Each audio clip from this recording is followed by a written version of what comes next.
naghahanap ng pangtinda na super mura lang, alam nyo ba na 1 cup lang ng cornstarch to, pero ang gagawa nyo na dito ay 107 pieces. Kasi ito siya, ganyan siya karami. Pag hindi pa siya naka-sealed, okay, ganito yung tsura niya. Okay, una, sa isang lalagyan, tanggalin ang takip. Maglagay tayo ng, ayan, 1 cup ng cornstarch. Oo. Ayan, ididirekta na natin ang ating tutorial. Para sa mga nagtatanong ng listahan ng recipe, eto na ho. Direktahan na. Sunod, lagay tayo ng tubig. Mga ano to, 1 kalahating cup ng tubig. Kung ano naman, gusto mong mas magastos, ang puhunan mo, gatas ang ilagay mo, wag tubig. Okay, ito naman, sa mais natin, hindi ko na din rain. 1 dilata to. O, yung malaking dilata ng mais. Yung whole corn ba yun? Kernel, ganun. Oo. Basta yan. Kasi mutin mo, syempre, oy, kamayin na lang natin. Carry bills na yan. Kami lang naman kakain. Okay, ayan, haluin natin. Hawakan mo yung kaldero. Ayan, kung kapansin nyo, wala pa siya sa kalan. Ayan, para mapakita ko sa inyo na hindi pa nakasindi ang kalan. Kailangan muna natin i-dissolve yung cornstarch bago natin isalang sa kalan. Okay? Okay, kapag sa tingin mo, nalusaw na yung ating cornstarch, pwede na natin yung isalang sa kalan. Okay, let's go! Okay, pagkasalang sa kalan, sindihin na, syempre. Ayan, kung nagmamadali ka, lakasan mo. Pero kung, ayan, tamang timing lang naman ang gusto mo, tamang luto, ayan. Saktuhan mo lang yung lakas. Haluin lang hanggang sa lumapot, ha? Oo. Yan, ganyan lang. Kapag ganyan nakalapot, pwede mo nalagyan niya ng condensed milk. Kasi kaya tubig yung nilagay natin, tapos ililate natin ilagay yung condensed. Para yung texture ng condensed at saka yung lasa hindi tumabang. Okay, kaya kailangan muna natin intay ma-absorb ng cornstarch yung tubig.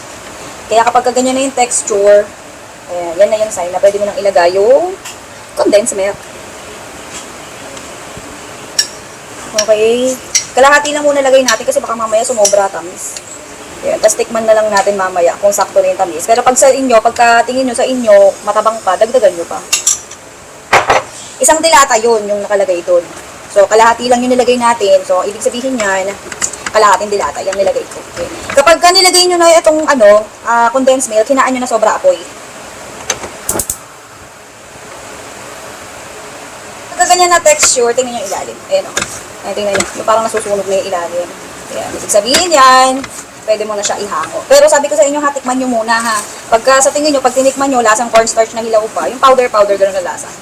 Lutuin nyo pa. Pero kung sa tingin nyo, okay na, kasi ganyan na yung itsura sa ilalim, pasunog na, pero brown pa lang. Okay, pwede na ihango yan. Tapos, diretso salin agad sa lalagyan.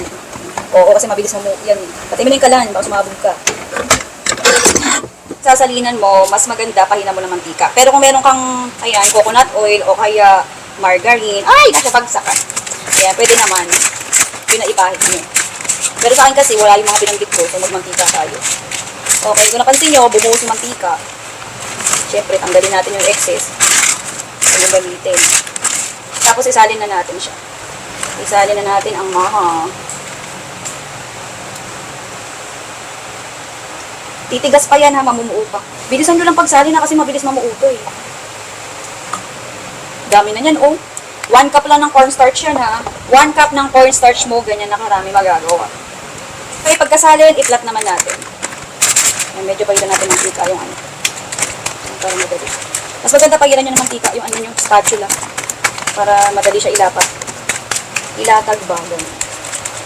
Okay, kailangan natin siyang ilatag ng bongga. Yan yung itsura niya, yan lang yung kailangan natin. Tapos itabi lang natin ito pansamantala. Tapos intayin natin siyang lumamig. Okay, pagkalipas ng ilang minuto lang ha. Ayan, medyo ano pa siya, gam-gam pa yung text, yung ano niya, yung init. Ano ba, tama ba? Yung temperature. Oo. Okay, pwede natin yung hiwain kasi ano na yan. Form na yan. Hulmang-hulma na. Okay. So, di ko na ito nirep ha. Umaligam-gam pa ng texture. Hatiin na lang natin siya. Kahit anong klaseng panghiwa, pwede dyan. Magkutsilyo kung meron kong kutsilyo. Okay, tapos nakadepende rin sa'yo kung ganong laki yung hiwa na gagawin mo. Sa akin, ganito gusto ko.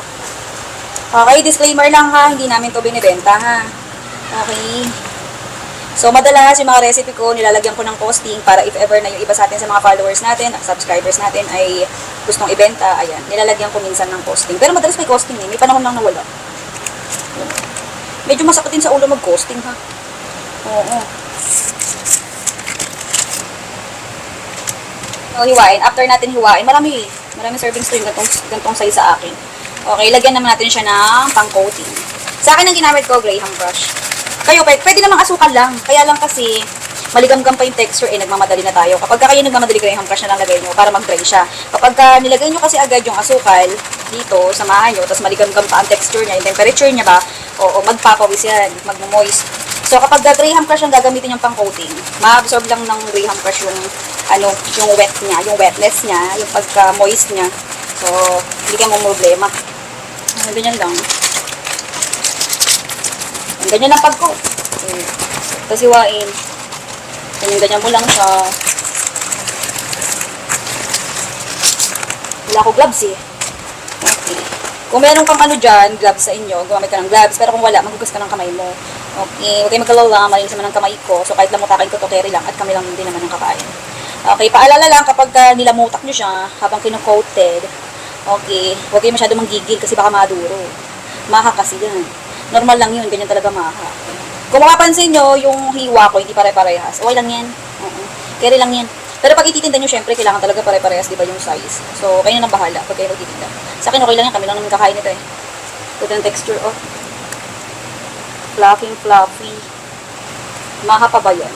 Ang magagawa sa recipe natin na to ay, ang dami. Uy, sa 1 cup ng cornstarch nyo, alam nyo ba, sa 1 cup ng cornstarch nyo, 107 pieces na ang magagawa nyo. Depende pa yan sa slice na gagawin nyo hahatiin. Okay, para naman magkaroon kayo ng idea kung saan siya pwede ilagay, ayan dito. Ito pwede paglagyan. Sobrang dami na nito, uy. Okay, napakamura lang nito. Nilalagyan na ganito. Ayan, bongga. Makapal pa siya. So, sa isang gantong plastic, lagyan nyo siya kahit isa-isa lang. Sa isa lang, caribals na. O, diba? Sakto na yan. Pasok mo sa loob. O, bongga, o. So, syempre, dahil naka-open, yung isa naka-sealed na to sa kabila, ha. Kasi ito, naka-open. Ayan, gagamitan natin siya ng, ayan, sealer. Meron ng pang-cutter na kasama yan, o. Ayun, o. So, sa bunga yun yung sealer. Mainit yun, huwag hawakan, ha. Ito lang hawak. Ito lang didiinan nyo. Okay. Ganito lang siya. Simulan nyo siya dito. Kita nyo. Ayan, tapos hapakin nyo lang siya. Ayan, ganyan lang. Ganun, ha. Tapos, okay, simulan na natin.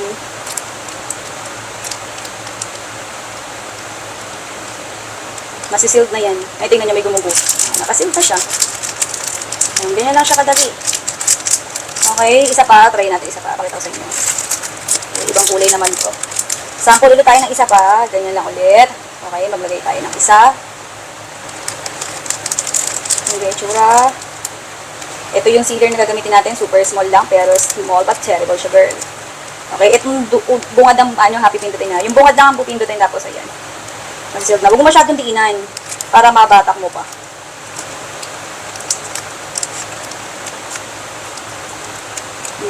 Sealed na siya agad.